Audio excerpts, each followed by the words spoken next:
Hi hello ನಮಸ್ಕಾರ ರೀ ಹೆಂಗಿದ್ದೀರಿ ನಾವು ಆರಾಮಿದ್ದೀವಿ ನೋಡ್ರಿ ನೀವು ಕೂಡ ಆರಾಮಿದ್ದೀರಿ ಅನ್ಕೊಂಡು ಭಾವಿಸ್ತಾ ಇವತ್ತಿನ ಬ್ಲಾಗ್ ಸ್ಟಾರ್ಟ್ ಮಾಡಿದ್ದೀನಿ ರೀ ಇವತ್ತು ಅಮಾವಾಸ್ಯೆ ನೋಡ್ರಿ ನಮ್ಮ ಊರ ಕಡೆ ಮಾಪುರ ತಾಯಿ ಹೋಗ್ತಾಳ್ರಿ ಗುಡಿಗೆ ಹಾಗಾಗಿಬಿಟ್ಟು ನಾನು ಇವತ್ತು ಕೌದೆಗಳು ಎಲ್ಲ ಎಂಡಾಕತ್ತಾರ್ರಿ ಮಕ್ಕಳು ಹಾಗೆ ನೋಡ್ರಿ ಅವ್ರು ಯಾವ ಥರ ಎಂಡಾಕತ್ತಾರ್ರಿ ಅವ್ರಿಗೆ ಹಚ್ಚಿನ್ರಿ ಕೆಲಸ ಮಾಡಕ್ಕೆ ಹಾಗೆ ನಾನು ಸ್ವಲ್ಪ ಚಹಾ ಮಾಡ್ಕೊಂಡು ಕುಡಿದಿದ್ದೀನಿ ರೀ ನನ್ನ ಚಿಕ್ಕ ಮಗ ಲೇಟಾಗಿ ಎದ್ದನು ಅವನು ಅದಕ್ಕೋಸ್ಕರ ಅವನಿಗೆ ಹಾಲು ಕಾಯ್ಸಿ ಕೊಡಕತ್ತೇನೆ ರೀ ಇವಾಗ ಒಂದಿಷ್ಟು ಕಡಲೆಕಾಳು ನೆನೆ ಇಟ್ಟಿದ್ದೀನಿ ರೀ ಅದನ್ನು ಒಂದಿಷ್ಟು ಪಲ್ಯ ಮಾಡ್ಕೋಬೇಕಂತ ಮಾಡಿದ್ದೇನೆ ರೀ ಮಾಡ್ಕೋತೀನಿ ರೀ ಎಸ್ ಸಾಗರ್ ಯೂಟ್ಯೂಬ್ ಚಾನಲ್ಗೆ ಸ್ವಾಗತ. ನನ್ನ ಚಾನಲ್ಗೆ ಯಾರೆಲ್ಲ ಫಸ್ಟ್ ಟೈಮ್ ಬರ್ತಾ ಇದ್ದೀರಾ ಪ್ಲೀಸ್ ಸಬ್ಸ್ಕ್ರೈಬ್ ಮಾಡ್ಕೊಳ್ಳಿ ಹಾಗೆ ನನಗೆ ಸಪೋರ್ಟ್ ಮಾಡಿರಿ. ಇಷ್ಟ ಆಗಿತ್ತು ಅಂದರೆ ನಿಮ್ಮ ಫ್ರೆಂಡ್ಸ್ ಫ್ಯಾಮ್ಲಿಗೆ ಶೇರ್ ಮಾಡಿ ವಿಡಿಯೋ ಅಂತ ಹೇಳ್ತಾ ಬನ್ನಿ. ವಿಡಿಯೋ ಸ್ಕಿಪ್ ಮಾಡಿದೆ ನೋಡಿ ಅರ್ಥ ಆಗುತ್ತೆ. ನಾನು ಇವಾಗ ಒಂದು ಸ್ವಲ್ಪ ಎಣ್ಣೆ ಹಾಕ್ಬಿಟ್ಟು ಸಾಸಿವೆ ಜೀರಿಗೆ ಹಾಕಿ ಕರಿಬೇವು ಹಾಕಿ ಒಗ್ಗರಣೆ ಕೊಟ್ಟೇನಿ ರೀ. ಈಗ ಒಗ್ಗರಣೆ ಕೊಟ್ಟು ಅದಕ್ಕೆ ಈರುಳ್ಳಿ ಹಾಕ್ತಾ ಇದ್ದೀನಿ ರೀ. ಈರುಳ್ಳಿ ಚೆನ್ನಾಗಿ ಫ್ರೈ ಆಗ್ಬೇಕು ರೀ. ಈರುಳ್ಳಿ ಚೆನ್ನಾಗಿ ಫ್ರೈ ಆದ ನಂತರ ಟೊಮೆಟೊ ಹಾಕ್ಕೊತೀನಿ ರೀ. ಟೊಮೆಟೊ ಹಾಕೊಂಡು ಅದನ್ನು ಕೂಡ ಸಾಫ್ಟ್ ಆಗಬೇಕು ರೀ. ಸಾಫ್ಟ್ ಆದ್ರೇ ಚೆನ್ನಾಗಾಗುತ್ತೆ. ಸಾಫ್ಟ್ ಆದ ನಂತರ ಆಮೇಲೆ ನೆನೆಯೋಕ್ಕಿಟ್ಟಿದ್ದೆ, ರಾತ್ರಿ ನೆನೆಸೋಕ್ಕಿಟ್ಟಿದ್ದೇನೆ ರೀ ಕಾಳು. ಹಾಗಾದರೆ ಚೆನ್ನಾಗಿ ಬೇಗನೆ ಇದಾಗ್ತಾವೆ, ತುಂಬ ಚೆನ್ನಾಗಾಗುತ್ತೆ. ಚಪಾತಿ ರೊಟ್ಟಿ ಜೊತೆ ಸೂಪರಾಗಿರ್ತದೆ ರೀ. ಆದರೆ ಖಡಕ್ ರೊಟ್ಟಿ ಜೊತೆ ಅಂತೂ ತುಂಬಾ ಚೆನ್ನಾಗಾಗುತ್ತೆ. ಹಾಗಾಗಿ ನಾನು ಖಡಕ್ ರೊಟ್ಟಿ ಜೊತೆ ತಿಂದ್ರಾಯ್ತು ಅಂದ್ಬಿಟ್ಟು ಮಾಡುತ್ತಾ ಇದ್ದೀನಿ ರೀ. ಇವಾಗ ಸಣ್ಣ ಸಣ್ಣ ಈರುಳ್ಳಿ ಅಂತಾರಲ್ರಿ ಈರುಳ್ಳಿ ಸೊಪ್ಪು ಅಂತಂದು ಅದನ್ನು ಕಟ್ ಮಾಡಿ ಇಟ್ಕೊಂಡು ನಾನೀಗ ಅದನ್ನು ಹಾಕ್ಕೊಂಡು ಚೆನ್ನಾಗಿ ಫ್ರೈ ಮಾಡ್ಕೋಬೇಕು ರೀ. ಚೆನ್ನಾಗಿ ಅದು ಕಲರ್ ಚೇಂಜ್ ಆಗ್ಬೇಕು ರೀ. ಆ ಥರ ಕಲರ್ ಚೇಂಜ್ ಆಗತ್ತಾನೆ ಚೆನ್ನಾಗಿ ಬೇಯಿಸ್ಕೋಬೇಕು ರೀ. ಅದನ್ನು ಬೇಯಿಸ್ಕೊಂಡ ನಂತರ ಲಾಸ್ಟಲ್ಲಿ ನಾನು ಕಡಲೆಕಾಳು ಹಾಕ್ಕೋತೀನಿ ರೀ. ನೋಡಿರಿ ಇವಾಗ ಚೆನ್ನಾಗಿ ಬೇಯಕತ್ತದ್ರಿ. ಇನ್ನೊಂದು ಸ್ವಲ್ಪ ಚೆನ್ನಾಗಿ ಬೇಯಿಸ್ಕೋಬೇಕಾಗುತ್ತೆ. ಅದಕ್ಕೆ ನಾವು ರುಚಿಗೆ ತಕ್ಕಷ್ಟು ಉಪ್ಪು, ಅರಿಶಿನ, ಕೆಂಪು ಖಾರ ಅದನ್ನು ಹಾಕ್ಕೊಂಡು ಚೆನ್ನಾಗಿ ಫ್ರೈ ಮಾಡ್ಕೋಬೇಕು ರೀ. ಈ ಕೆಂಪು ಖಾರ ಹಾಕೋತಾ ಇದ್ದೀನಿ ನೋಡಿರಿ. ಕೆಂಪು ಖಾರ, ಅರಿಶಿನ,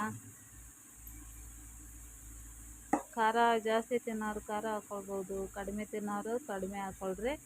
ಹಾಗಾಗಿ ಖಡಕ್ ರೊಟ್ಟಿ ಜೊತೆ ಸ್ವಲ್ಪ ಖಾರ ಇದ್ದರೆ ಚೆನ್ನಾಗಾಗುತ್ತೆ. ಈ ಪಲ್ಯ ಜೊತೆ ಅಂತ ನೋಡಿರಿ ರಿಂಗ್ ಇದು ಆನಿಯನ್ ರಿಂಗ್ ಅಂತ ಹೇಳ್ತಾರೆ ರೀ.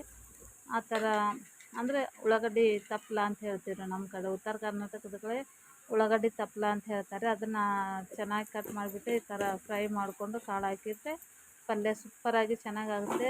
ನೀವು ಕೂಡ ಈ ಥರ ಮಾಡಿದರೆ ಕಮೆಂಟ್ಸಲ್ಲಿ ತಿಳಿಸಿ. ಹಾಗೆ ಈರುಳ್ಳಿ ಇದು ಪಲ್ಯ ಮತ್ತು ಮೆಂತ್ಯ ಪಲ್ಯ ಈ ಥರ ಹಾಕಿನೂ ಮಾಡ್ಬೋದು.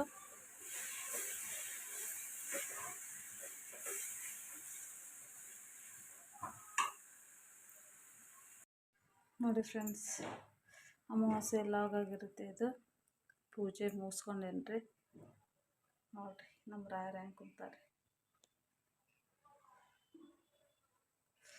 ಈಗ ಪೂಜೆ ಅದು ಮುಗಿಸ್ಕೊಂಡೇನು ರೀ. ಇವತ್ತಿನ ವ್ಲಾಗ್ ಯಾವ ಥರ ಹೋಗುತ್ತೆ ಅನ್ನೋದು ಕೂಡ ಪ್ರತಿಯೊಂದು ನಿಮ್ಮ ಹತ್ರ ಶೇರ್ ಮಾಡ್ಕೊಳ್ತೀನಿ. ವಿಡಿಯೋ ಸ್ಕಿಪ್ ಮಾಡದೆ ನೋಡಿ ನನಗೆ ಸಪೋರ್ಟ್ ಮಾಡಿ. ಹಾಗೆ ನನ್ನ ಚಾನಲ್ ಫಸ್ಟ್ ಟೈಮ್ ನೋಡ್ತಾ ಇದ್ದೀರಿ ಅಂದರೆ ಪ್ಲೀಸ್ ಸಬ್ಸ್ಕ್ರೈಬ್ ಮಾಡ್ಕೊಂಡು ಬೆಲ್ಲೈಕನ್ನ ಕ್ಲಿಕ್ ಮಾಡಬೇಕು. ಮಾಡಿದ ನಂತರ ಆಲ್ ಅಂತ ಆಪ್ಷನ್ ಬರುತ್ತೆ, ಅಲ್ಲಿ ಪ್ರೆಸ್ ಮಾಡಿದರೆ ನಾನು ಮಾಡಿರುವ ವಿಡಿಯೋದನ್ನು ನೋಟಿಫಿಕೇಷನ್ ನಿಮ್ಗೆ ತಕ್ಷಣಕ್ಕೆ ತಲುಪುತ್ತೆ ಫ್ರೆಂಡ್ಸ್. ನನ್ನ ವಿಡಿಯೋಸ್ ನೀವು ನೋಡ್ಬೋದು.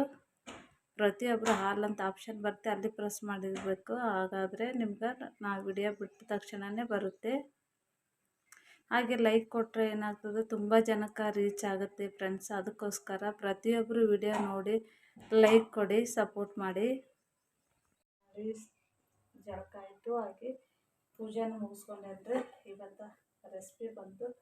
ಇವಾಗ ಬೇಳೆ ಬಿಸಿ ಮಾಡೋಕ್ಕಿಟ್ಟೇನಿ ರೀ. ರಾತ್ರಿ ಬೇಳೆ ಹಾಕ್ರಿ, ಸುಮ್ಮನೆ ಯಾಕೆ ವೇಸ್ಟ್ ಮಾಡೋದು ಅಂತ ಅಂದ್ಬಿಟ್ಟು ರಾತ್ರಿ ಬೇಳೆ ಬಿಸಿ ಮಾಡೋಕ್ಕಿಟ್ಟೇನಿ ರೀ. ಇದು ಪಲ್ಯ ಮಾಡೀನಿ ನೋಡಿರಿ. ಇದು ಕಡಲೆಕಾಳು ಇರುತ್ತಲ್ಲ ಅದ್ರ ಪಲ್ಯ ಮಾಡೀನಿ.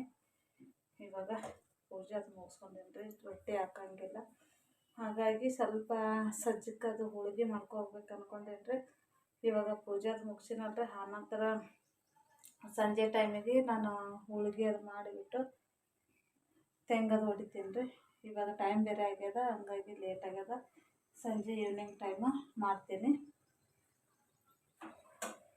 ಇವಾಗ ಊಟ ಮಾಡ್ಕೊತೀನಿ ರೀ. ನಾನು ಕೂಡ ಟೈಮ್ ಆಗ್ಯದ, ಊಟ ಅದು ಮಾಡ್ಕೊತೀನಿ.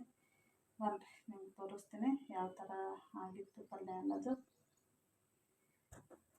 ಈ ಥರ ಕಡಲೆಕಾಳು ಉಳ್ಳಾಗಡ್ಡಿ ಪಲ್ಯ ಅಂತೀವಲ್ರಿ, ಆನಿಯನ್ ಸ್ಪ್ರಿಂಗ್ ಅಂತ ಹೇಳ್ತಾರೆ ಇಂಗ್ಲೀಷ್ ಒಳಗೆ. ಅದು ನಮ್ಮ ಕಡೆ ಈರುಳ್ಳಿ ಸೊಪ್ಪು ಉಳ್ಳಾಗಡ್ಡಿ ಸೊಪ್ಪು ಅಂತ ಪಲ್ಯ ಅಂತಾರೆ ರೀ.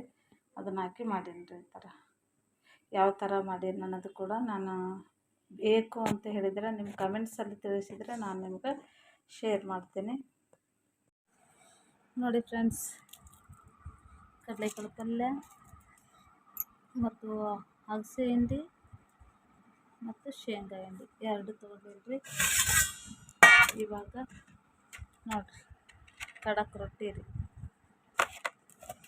ಈ ಥರ ಖಡಕ್ ರೊಟ್ಟಿ ಅದ ರೀ. ಇವಾಗ ಊಟ ಮಾಡೋಣ ಬನ್ನಿ ಫ್ರೆಂಡ್ಸ್, ಊಟ ಮಾಡೋಣ. ಇವಾಗ ಯಾಕಂದರೆ ರಾತ್ರಿ ಮಿಕ್ಕಿದ್ದಿರಲಿ ಸುಮ್ಮನೆ ವೇಸ್ಟ್ ಮಾಡಬಾರ್ದು. ಆ ಥರ ಈಗಿನ ಜನ್ರೇಷನಲ್ಲಿ ಎಷ್ಟೊಂದು ಕಷ್ಟ ಆಗ್ತಾಯಿದೆ. ಒಂದು ದುಡ್ಡಿಗೆ ಒಂದು ತುತ್ತಿಗೋಸ್ಕರ ಅನ್ನೋದು ನಿಮಗೂ ಕೂಡ ಗುರುತಿರುತ್ತೆ. ಒಬ್ಬರು ದುಡಿದ್ರೆ ಆಗಂಗಿಲ್ಲ, ಇಬ್ಬರು ದುಡಿದ್ರೂ ಸಾಲಂಗಿಲ್ಲ, ಅಷ್ಟೊಂದು ಇದೆ ಈಗಿನ ಕಾಲದಲ್ಲಿ. ಹಾಗಾಗಿಬಿಟ್ಟು ನಾನಂತ ನೋಡ್ರಿ ರಾತ್ರಿ ಉಳಿದಿದ್ದು ಕೂಡ ಚೆನ್ನಾಗಿ ಬಿಸಿ ಮಾಡಿಕೊಂಡು 3 ಹೊತ್ತೂ ತಿಂತೀನಿ. ಯಾಕಂದರೆ ಸುಮ್ಮನೆ ವೇಸ್ಟ್ ಮಾಡಂಗಿಲ್ಲ. ರೈತರು ಎಷ್ಟು ತುಂಬಾ ಕಷ್ಟಪಟ್ಟು ಬೆಳೆದಿರ್ತಾರೆ. ಹಾಗೆ ನಾವು ಕೂಡ ಎಷ್ಟು ಒಂದು ದುಡ್ಡಿಗೆ ಎಷ್ಟು ಬೆಲೆ ಇದೆ ಅನ್ನೋದು ನಮಗೂ ಕೂಡ ಗುರುತಾಗುತ್ತೆ. ನಾವು ದುಡಿದ್ರೇ ನಮ್ಗೆ ಬರುತ್ತೆ.